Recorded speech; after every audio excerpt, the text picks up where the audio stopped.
Hi everybody, welcome to the astrology chat for August 5th, 2024.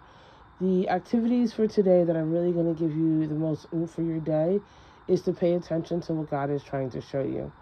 Pay attention to what the divine is showing you about where you are, about handling your day-to-day matters, about being divine in how you're interacting and reacting with life. Taking note of the points where you do have triggers. Today, all of the transits in one way or another are shining a really bright light on things that need to be worked on. And so this is not necessarily a day where it's like, okay, I have all the answers. This is more of a day where it's okay, I'm committing to the process. And I say this because we have the moon in Leo today.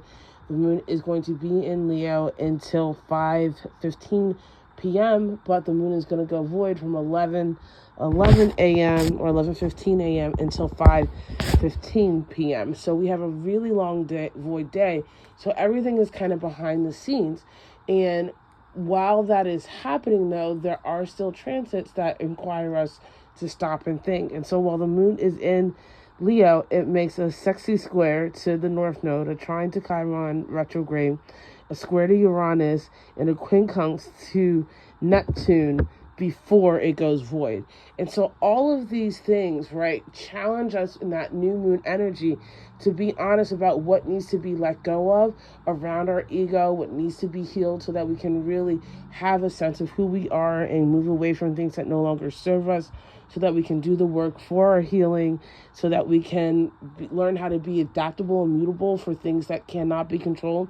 Especially with a square to Uranus, your schedule is not what's going to actually happen. So it's not about you being able to control everything externally. It's about you having a wherewithal to hold yourself in a more as you move through space and time. And then we have the moon making a very interesting quincunx with both Pluto retrograde and a conjunction with Venus when the moon moves into Virgo. And so during the first half of the day, it's like, okay, I want to shine, but I have all these things that I need to do or understand. Maybe even change your definition about what makes you feel like you're shining. Then that moon moves into Virgo, and it's like, okay, I need to get these things done. I want to get these things done together. But it's like you have to have grace in that process. And we do have the Mercury retrograde that's officially starting today, where we have Mercury in retrograde in Virgo until August 13th.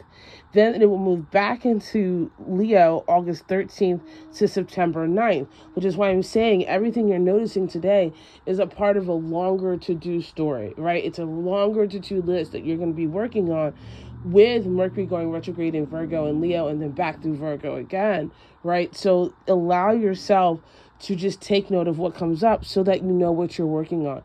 Now, we also have Venus in quincunx with Pluto retrograde, and that can be a really gnarly energy where there is this power, control, dynamics that can really come up. So this is why I'm saying be in a state of observation about who you are and where you're at so that you know what you need to heal. Also, take note of how other people move when they think power is on the table. I love you guys so much, and I will see you tomorrow.